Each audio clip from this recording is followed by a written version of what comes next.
Hello, Dad here. It is Saturday, 6th of October, 2018, and I just received word. It's not the main reason I'm making this, but this happens to be news at the time, that Brett Kavanaugh was voted or approved by the Senate by a 50 to 48 vote. And I mean, in and of itself, I'm happy for that. I'm grateful to have a contextualist sitting in the bench. There's too many people that think we need to adhere to international law and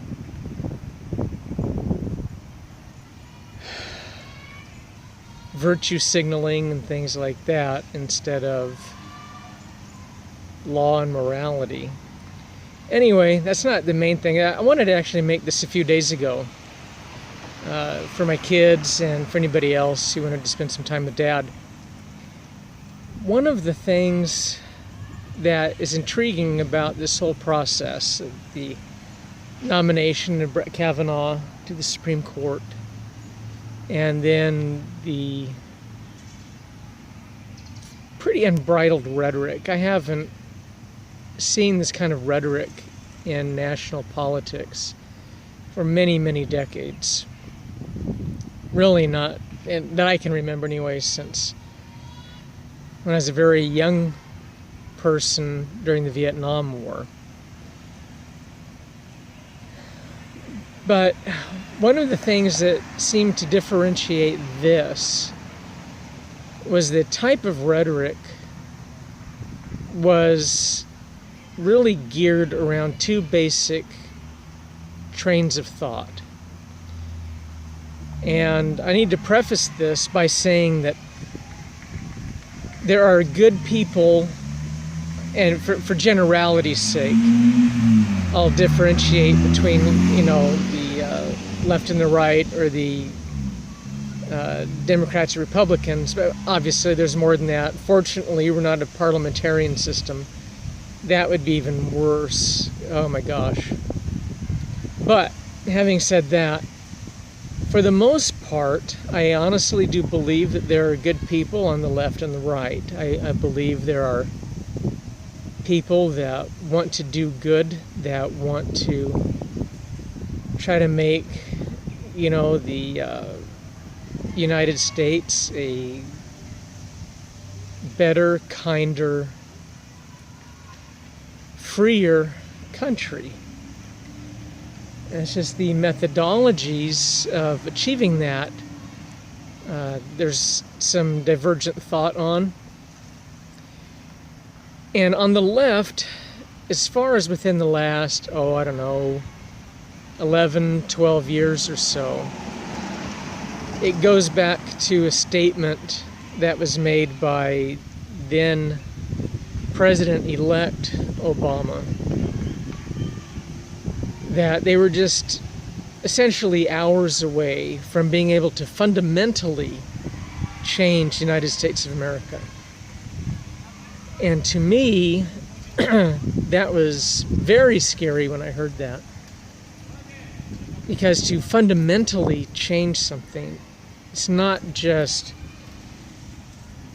trying to make the laws that we have work more effectively as far as ensuring equality or domestic tranquility, but the usurpation of constitutional law and Western culture with a thought pattern and a belief system that makes the state supreme and the individual subordinate to the state and the will of the state. And then those who desire to be the ruling class, would want to be in charge of that state. And that really, really concerned me. And when I watched what would happen, in the state governments, local municipalities, and the federal government, it was a recipe in my mind for disaster. I honestly believe, and I've said this before, but I really do believe that this republic was set up by inspired people, not perfect people, but inspired people, to give us a system of government with a constitution whose primary purpose, the Constitution's primary purpose, is to limit the role of the government and to ensure that the individual citizens are the supreme sovereign. But that requires work. And unfortunately, we have a lot of lazy people, not everybody, but there's a lot of lazy people who would rather, Uncle Sugar take care of us. And, I am a conservative Republican, but I tend to lean to the libertarian camp in a lot of issues. Essentially, years and years ago I said, I want to keep the Republicans out of my bedroom and the Democrats out of my wallet. And that kind of sums up, in a nutshell, a lot of my beliefs.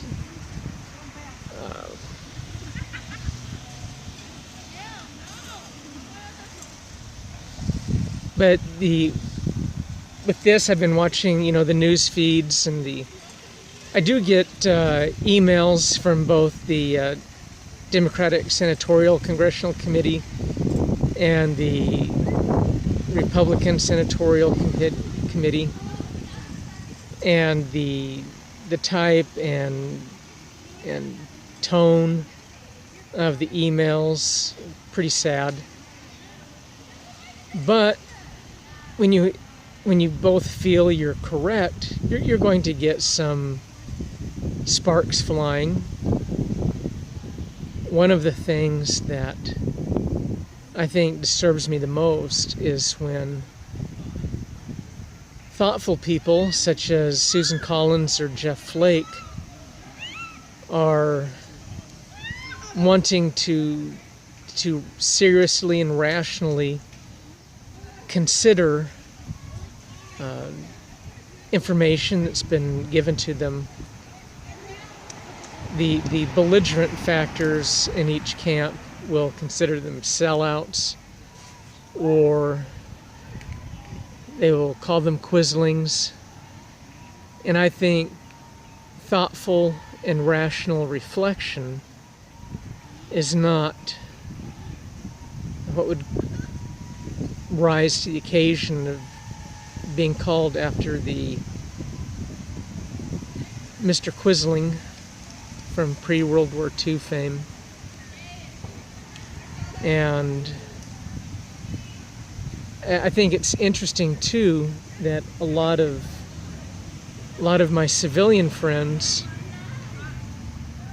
have adopted the stance that if you do not believe in their particular flavor of politics, then you're axiomatically evil.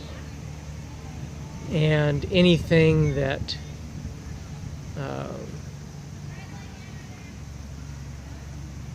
you may feel is just and moral is held by the others to be evil. And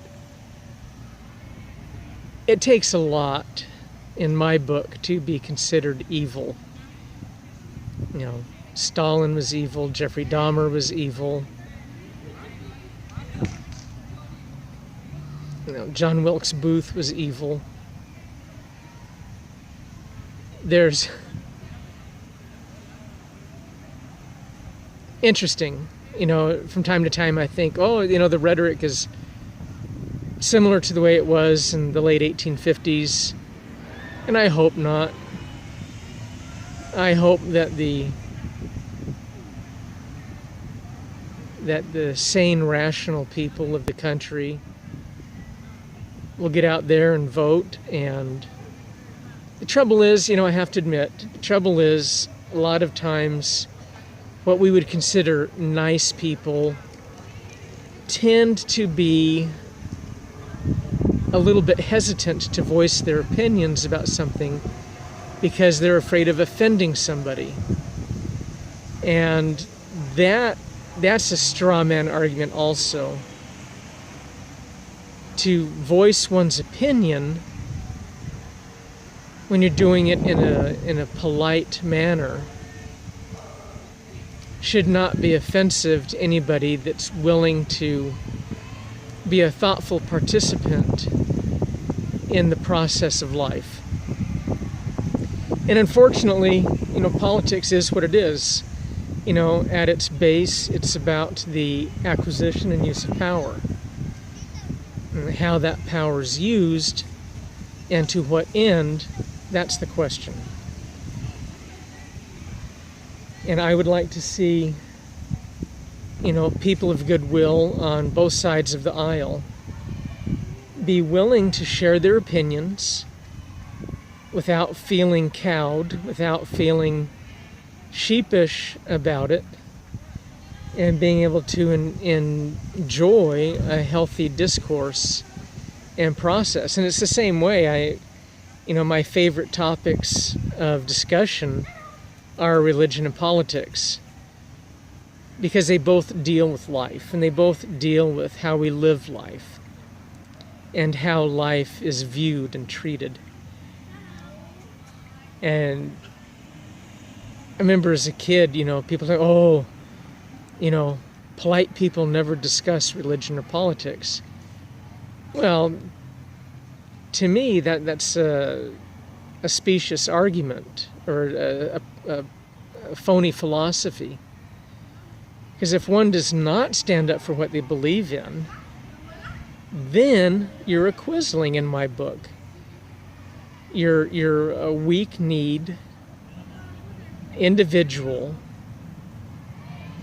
who really needs to grow a set and be willing to stand up for what you believe.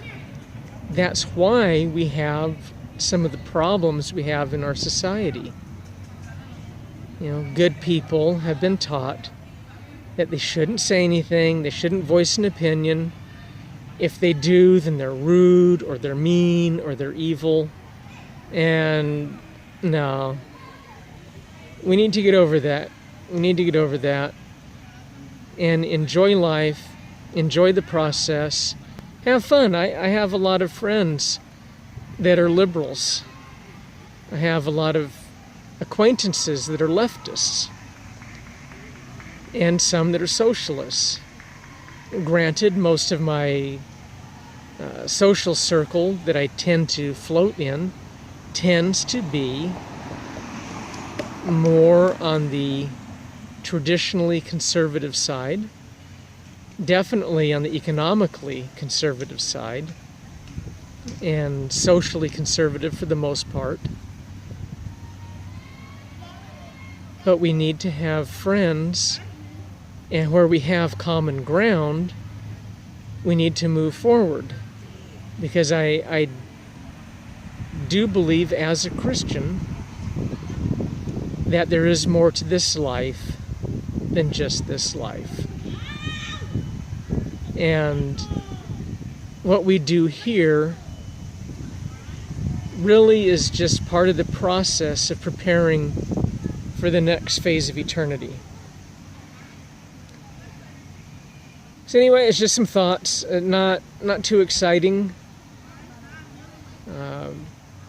If my kids or anybody has some ideas of, I was thinking of doing some more conversation starters. I enjoyed the heck out of that.